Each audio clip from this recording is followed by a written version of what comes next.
Let's get our journey started. I have 30 minutes here with you, and what I would like to do is to make sure that we cover 3 topics. Number 1, that we look at where we can most support you. Not doing everything, but doing a few things, and what those few things are. Number 2, that we look at the scenario for healthier citizens. What does that look like? And then, because you don't really have to believe in what we say, we would like to share some stories, some real customer stories. Some of you will be seeing your quotes featured in the presentation. Thanks for lending your voice. And also, we want to go through real apps and scenarios of how we can use those products. That's kind of the journey ahead. Let's start from the challenges that we all face. As we look at better health, as we look at the difficult balance between cost, quality, and access, we know that you are facing, and we are facing, a hard and toughening environment, where a lot of the big things that, some of the words that are captured here are your reality. And that puts a heavy constraint in the way we balance the need for more services on the one side, and the need to cope with scarce resources. That bestows upon all of us an obligation and an opportunity to do new with less. I don't think that we can really do more with less. I think we can do new with less. And that is basically the beginning of innovation. So, how does that look like in terms of doing new things but staying focused? I would like to be very clear on what is Microsoft contribution together with partners to the innovation in the health industry. We have on purpose decided not to do everything. As a company that is transitioning towards a journey of devices and services, we want to be very focused on supporting you on your most valued activities. So how can we make sure that technology is a servant leader to you in these scenarios that are most important to you? Let's take, for example, productivity and collaboration. It is surprising that the health industry is one of the few industries in which productivity is actually declining. Despite all the investments that we're making around e-health, if we look at global trends over the last decade, we have a 0.6 decline in productivity. So it is definitely an opportunity to look at how care teams can collaborate better when they are geographically dispersed. How can we make sure that patients can engage and interact with practitioners, with GPs, with nurses at distance, and making sure that we redesign those scenarios. So it's not just about digitizing stuff and making sure that what we were doing in a way before, we just do it with the help of a computer. It's about reimagining that. And we can only do that successfully thanks to public-private partnerships, thanks to collaborations in which we share feedback and we hear the feedback of how does a nurse today live through certain processes. And interestingly, our general manager, Neil Jordan, is now today talking to hundreds of nurses via link. Actually, it was this morning, yes, just to give that open invitation for wider feedback and wider collaboration. And when we look at analytics, this is another area in which we put our focus. Why? Because in the next 16 years, the information that the health information and data that are being collected is going to increase 50 times. So our ability to really capture that information, and thanks to economically and highly scalable cloud computing capabilities, to analyze all that information and to make sure that it supports our decision making in a very predictive way. As my colleague actually from the worldwide team, Tom Laurie, likes to say, there's no point in driving a car and looking at the backward mirror. sooner or later we're gonna run into troubles. We need to make sure that we can predict and we have information that allows us to take decision real time in a future-oriented way. And that's why we are invested in analytics. And in fact, you might be thinking, is she wanting to sell us new stuff? Of course, revenue remains a goal. However, I want to make sure that you are aware that a lot of the things that you own already from Microsoft can maybe bring you even higher value. Let me give you an example. How many would think that Excel can be a fantastic power for analytics and for visualization? Excel is used by 1 billion people today. So raise of hands, who uses Excel for analytics? A few shy hands. Yeah, not sure. Yeah. There you go. We have some solutions here that can show you the visualization power of Excel. And it's really amazing. Making sense of your thousands and hundreds of rows of electronic medical records. And self-serving your cell phone reports that you can create very quickly, and making sure that you understand what's behind the data. As I like to call it, unsilence those data so that they make sense for decision making. And then let's look at mobility. For the very first time, we have an opportunity to serve the 60 million health workers worldwide that today need to deliver their services in a more mobile way, on the go, 24/7, at the point of need, at the point of care. However, they're not powered by the technology to do that. How much do you think is the penetration of mobile solutions for the health workers today? Who thinks it is 30% of the worldwide health workers? By show of hands, where do we think we are? North or south of 30%? Let's say higher. No. Lower? Yes. Give me a data point. 5%? We are at between 9 and 10%. And of course it depends on the geographical variation. So that is our current situation. Imagine the transformation that we can go through. And Gareth is up here. He's part of the worldwide team, great colleague. And he's going to show us the power of mobility. Thank you. Thank you, Elena. Firstly, as a Brit who works in Seattle, I'd just like to thank you for your beer in Europe. It's great to be back. I've got 2 minutes to show you something that I think is quite interesting, and every time we show clinicians it, we get a huge amount of interest. And also to tell you how we got to having this thing, because the story behind it is quite interesting. Can you flip over to HDMI? Coming. Hopefully. Oh. It's so interesting, that's a completely different application. Hopefully at some point, otherwise this is going to be, I'm going to have to paint a picture with words, which is not going to be fun. If not, we can continue, I can fill in time. Let me give you the background while hopefully magic happens on AV. So, has anyone heard of Airstrike? Okay, there's a yes. So Airstrike is an FDA-approved vendor in the US, and what they do is they sit in front of cardiology management systems, they take the data from those traditionally less friendly experiences, and they put it into an amazing app, mainly on iPad and on Android actually. And they basically built this app, and they've got it in hundreds of hospitals across the US. Clinicians love it. It's a really powerful experience. I will hopefully show you. If not, I'll come back later. And what they've done is this incredible time-based analysis of ECG leads. Yay! Thank you so much. So this is Airstrike 1 running on a Windows 8.1 Surface Pro. And what I've got, if you think about what a cardiologist gets today, they either get a piece of paper with the waveforms, or they get a PDF of the waveforms. It's not really electronic, but it's a start.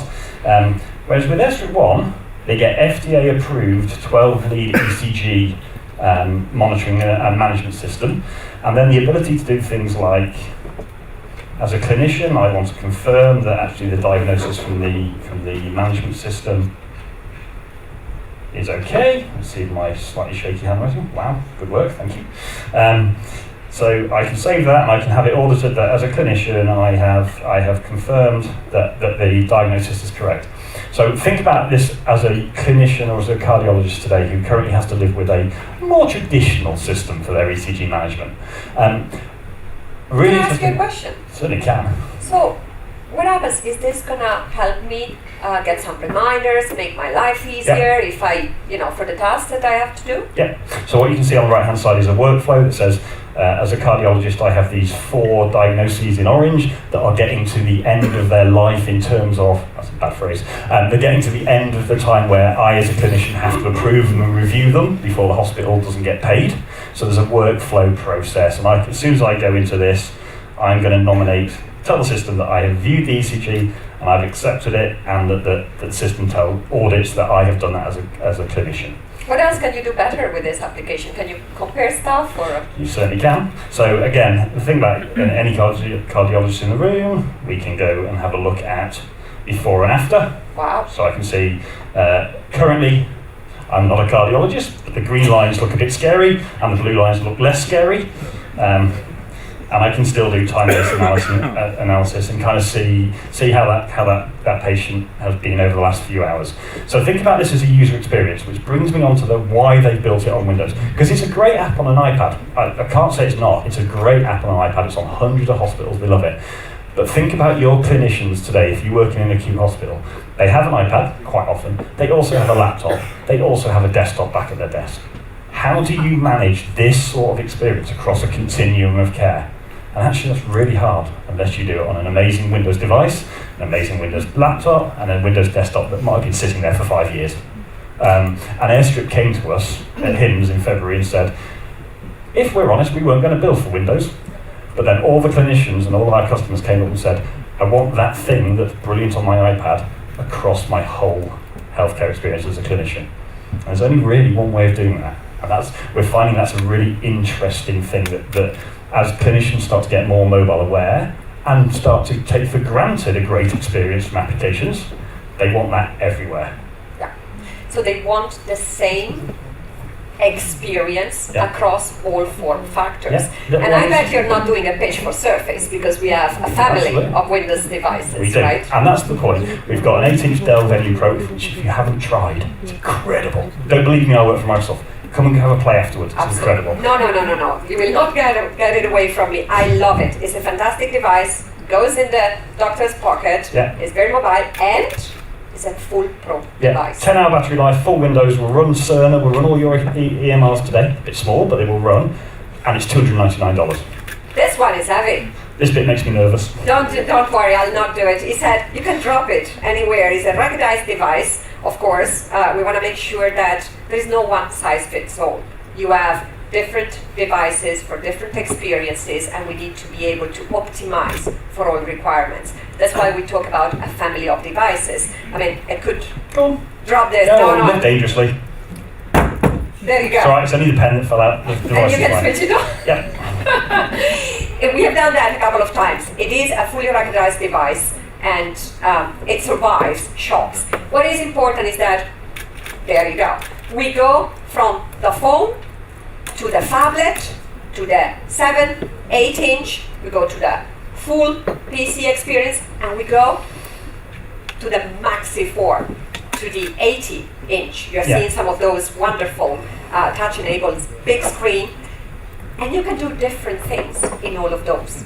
What is our journey and our promise is to make sure that working together with partners, with several of you here, we can serve customers better to identify what they need, at which point, so in terms of devices, and what is the experience and the service, the app that they want to have on those devices. And that's the promise of mobility. Thank you very much. If I can have my deck back.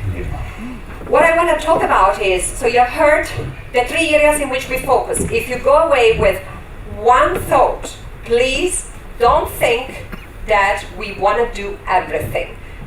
We want to make sure that we enable innovation in health through mobility, through collaboration and productivity, and through analytics. Across all of those 3 scenarios, there is a DNA of innovation, and there is a stack of solutions that is built upon our platform that is done not by us, but by us in collaboration with the amazing partners that we have represented here, and which I would like to thank for the trust and for the work that we've done together. Now, there is one extra challenge in all of this, because we know that today we have passed the threshold of 50% of the world population living in urban settings. And that trend is just on the increase.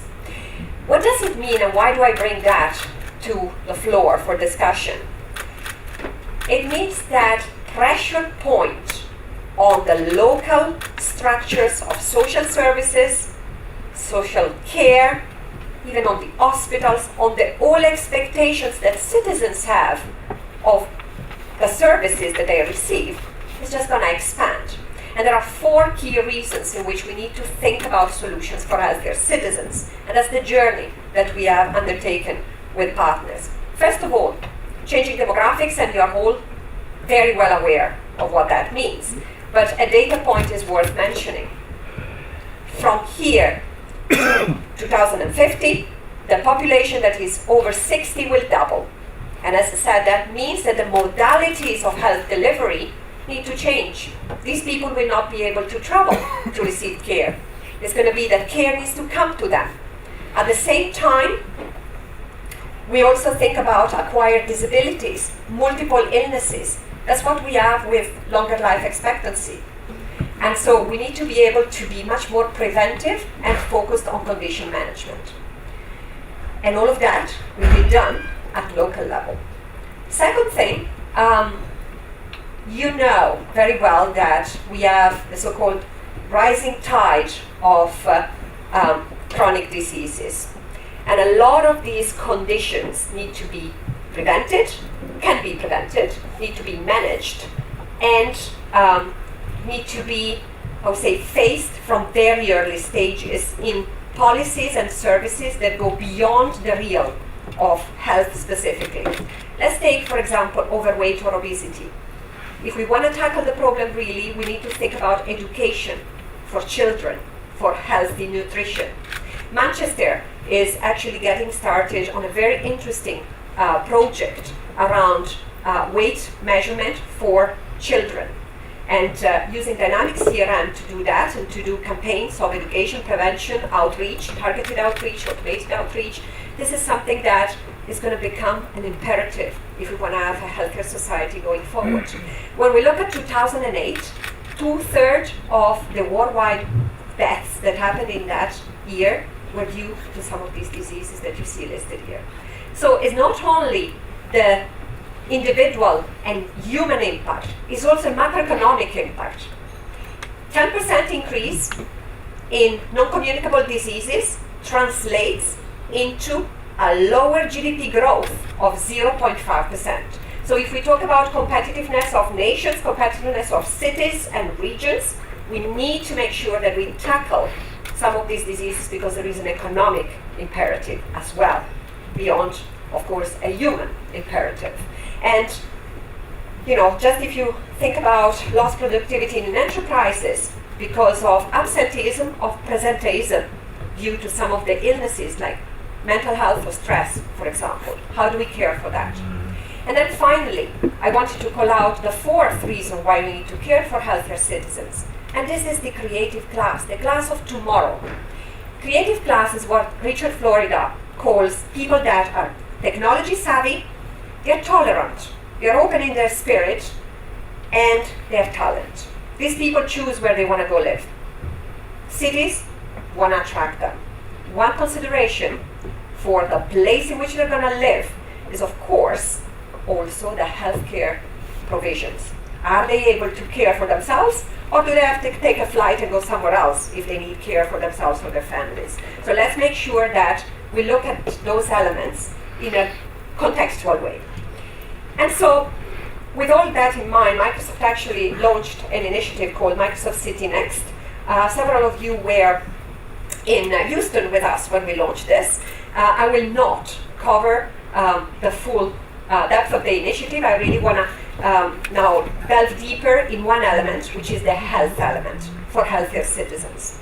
And when we look at where healthier citizens come together, we see actually, I would say, a connected scenario where the city needs to be cloud ready, where we need to use the full power of connected devices and connected services, meaning apps that are available at the fingertips of health workers, of city workers, of citizens, and patients, all together. And I would like to tell you some real stories of what's happening in these 6 scenarios. Number 1, let's look at what happens for better care in the Netherlands. I know that we have a great Dutch team here, and they are together with the Nordics, I would say, in the statistics. Netherlands and the Nordics appear as a benchmark for better health. So I wanted to call that out. What happens in the most valued activities of care workers when they are geographically dispersed and they are on the move? They need to go from this house to that house, and they need to share their documentation. They need to share information in a trusted and easy way. It's like carrying their own office with themselves, and they can do that with a cloud-based productivity and collaboration suite that we have available. If we look at rehabilitation, we said care needs to come to the citizens, not the other way around. Well, for Denmark, I don't know if they have already arrived. If they are here, yeah, there you are. Thank you, Ulrich. They are an amazing, amazing story. You see a mayor, and I went to see actually the mayor in Airstrike, and he said, we need this type of innovation. We need people to be able to sit on their couch and do the rehabilitation whenever they can, whenever they need, and to be followed at distance by a nurse. That means the nurse herself takes that solution as a complementary solution, not as a distraction or as a replacement of her own work. Is coming together. And then when we look at the way in which, for example, we think about not only quality but also cost together, we hear that it is extremely important to spot early those 5% of the patients that will cost 80% to the system. That's what we call population health management, making sure that we have targeted intervention for targeted conditions, for targeted groups. So there are solutions, great solutions, for example, that actually Prediction and Avanade bring to the market, looking at spotting early the patients that will have to be readmitted into hospitals, or the patients that will have the capability to acquire, not the capability, they have the risk to acquire infections in the hospitals, and making sure that our processes are fast adapted to capture those threats. I choose here a very specific example. The partner is in the room, CityKit, and they developed a fantastic application called the Red Book, which runs on an application platform called Health Vault, and I'll tell you more about that.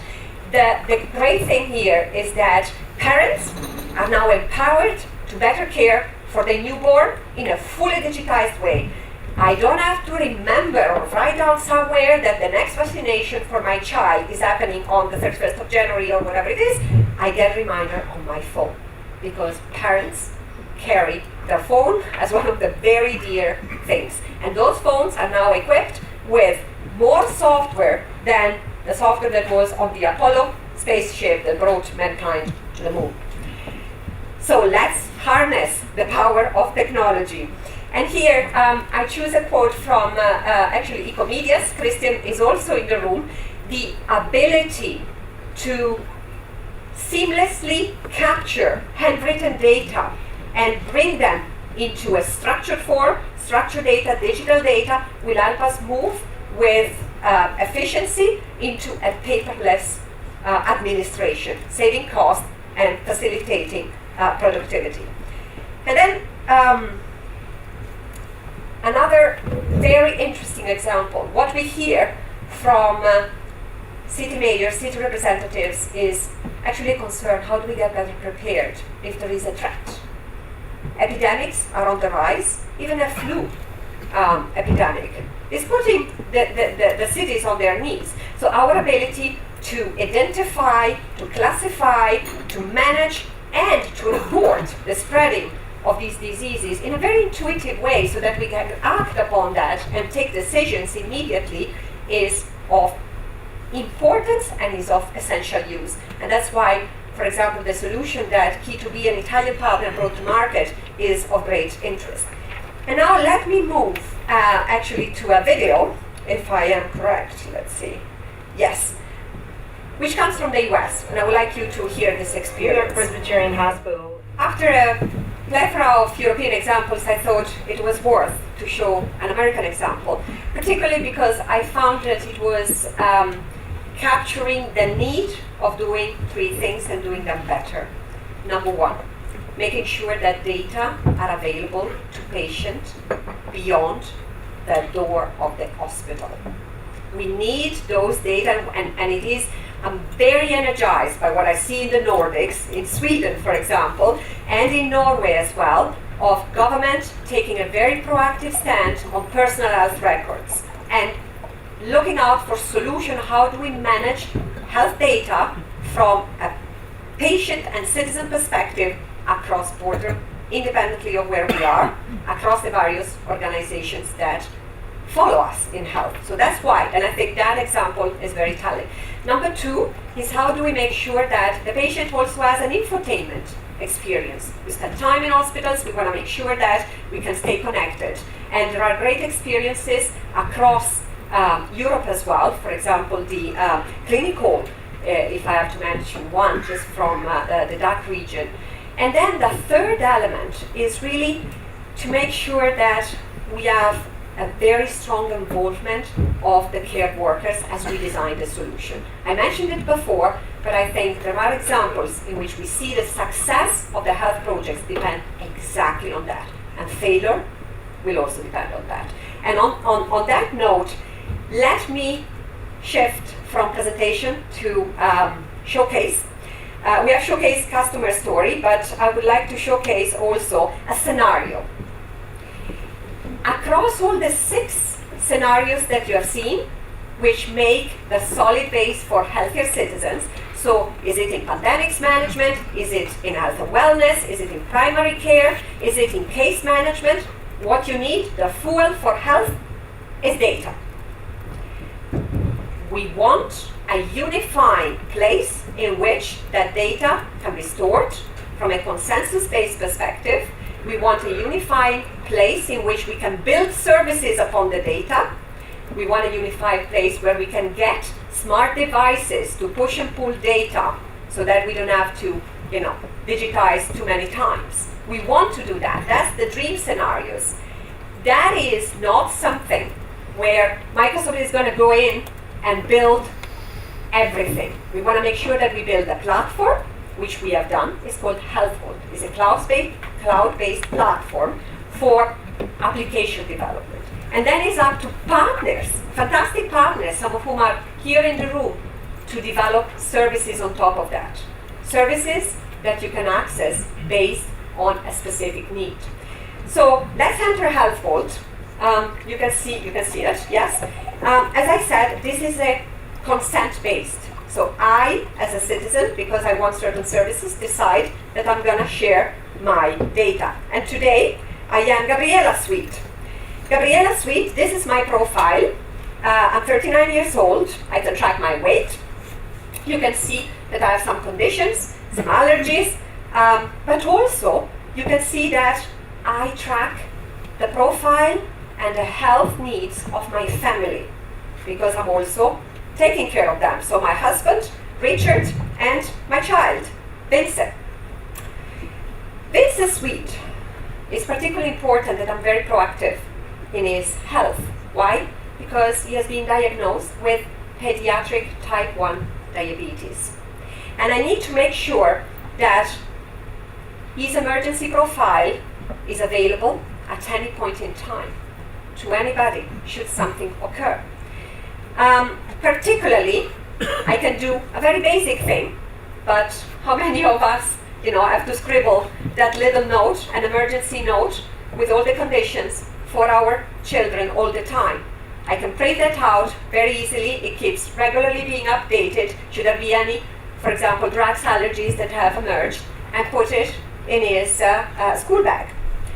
And then, because he spends a lot of his time and certain things can happen out of my control at the school, I want to make sure that I connect, thanks to Health Vault and the 400 application ecosystem that it brings together, I can connect with the school. The school asks me if I can share the information about my child, which I do, and then the profile that I see, they can see. So, let me bring you to a scenario where a couple of days ago, Vincent got back from physical activity and recreation and he felt a little dizzy. And of course, maybe there is a new teacher and they don't know the condition of my child. So as they bring him to nursery for care, they enter the dynamic CRM solution that the school has. They type Vincent Suite, up they see that he has a condition. They know how to treat him. What is more important? Of course, it's very important that they treat him on the spot. But I need to know about that. Maybe I'm traveling. Maybe I'm just not there. Maybe, like my little daughter Maya comes back to me and says, oh, there is a note from the teacher. Where did you put it? I don't know. Maybe she has lost it. But I want to know of this incident. And so what do? I look into my Health Vault profile. I look under Vincent. And what do I see? A little note from the nurse that has been attending Vincent describing the condition. I can absolutely take this note and send it to the GP, to the pediatrician, so that they are informed and they have a complete dossier. And then I can go on and continue manage Vince's health in a very proactive way. How? Through devices, smart devices, and apps. Here you see, of course, all sorts of glucometers that are connected with Health Vault, but also you see all the apps that I selected for managing Vince's situation. In this case, we've taken a fake one as well, the European Association for the Study of Diabetes. So with smart devices and apps, I can track Vince's condition. And I have plotted it out. I follow it on a daily or a weekly or a monthly basis, and I can send it to his pediatrician. I can send it and I can be best prepared for his next visit. Also, when I come back from the visit to the pediatrician has sent me the results or the prescription into the Health Vault account. Everything is in one place. I don't have to worry. This is how I manage Vince's health. What about me? I have two reasons for being preoccupied with my health. First of all, I may have a condition, but second of all, I'm also a city employee. I work in the transportation department. And should then something happen in the city, I need to be ready and proactive. So, I did my health screening. I also participated and volunteered for certain vaccination, preparing for the flu. All of that is managed by the city in which I live, the city of Evergreen. Again, they request authorization to access my details and my profile and to send information into a Health Vault, which I accept. And then you can see that the City of Evergreen app is now part of my ecosystem of apps. I then go, and if you scroll down into health history, you will see immunization with a little tree. These are the 3 latest immunizations that I've done. They are directly put into my account. I was recently preparing for a trip, and actually I had to go and search that. The Belgians one, they will know it. It's a fantastic little yellow paper that tracks all your immunization. I didn't know if I was tetanus, not tetanus, and typhus and all of that. Where is it? Right? And I felt the pain, and that is real. And then, we know that there are scenarios where we can do better. So here it is, and this is the city that I work for. They're very proactive. So let's switch from my individual or my family care management into a city council, into a city office, into a regional health authority. You can be very, very prepared. Of course, this is the website where we have get your flu shot. We can send information to the citizens. And thanks to our dynamic CRM solution that is used in the city, I can do all sorts of campaigns tailored to specific parts of the population, because we know that not everybody is so proactive in taking care of our health. And then, for example, what I can insert, if I want to do a mail out, I can go onto Bing, Health and Fitness app. I can extract information, for example, on the symptoms of influenza, and I can directly cut and paste that into the information that I send to the citizens. And the other thing that I want to do is to make sure that the city has a very clear view on who has done immunization, who hasn't. And so you will see here, this is a view that comes out of a dynamic CRM. You'll see that I can track the percentages of the different departments. I can also track the level of immunization of the different parts of the population. I know that children and seniors are at risk. And so maybe I'm not satisfied with 60 and 50% of immunization. I need to go back and do a follow-up campaign. Or I can look at geographical representation. So let's take, for example, the fire and police department. They are currently at 34% on average. But then when I look at the geographical distribution, I see that there are outliers, 19%, 17%. I want to go back and tailor to those only, specifically less than geographically distributed. And I want to imagine what would happen if an epidemic would come out today. If an epidemic would come out today, from a geographical, you see the plotting and the development of the epidemics onto big maps. This is how it would spread. So I would go and do my very same interactions and interventions into those places that are most at risk. This comes, I mentioned before, Key2B, amazing solution from this Italian partner. This is just the way in which we look at predictive interventions and we get ready. So I go back, I do my mailings, I do my outreach, and then I go back and track the effectiveness. City of Evergreen with Mary Heaven as a city mayor is very effective. And now all the departments are up the level of immunization, and my seniors and my children are better protected. That's the scenario that we can have today. So there is no way for which we should not strive for better health together, making sure that technology supports us in the most valued activities that we have. And that's all from me. Thank you.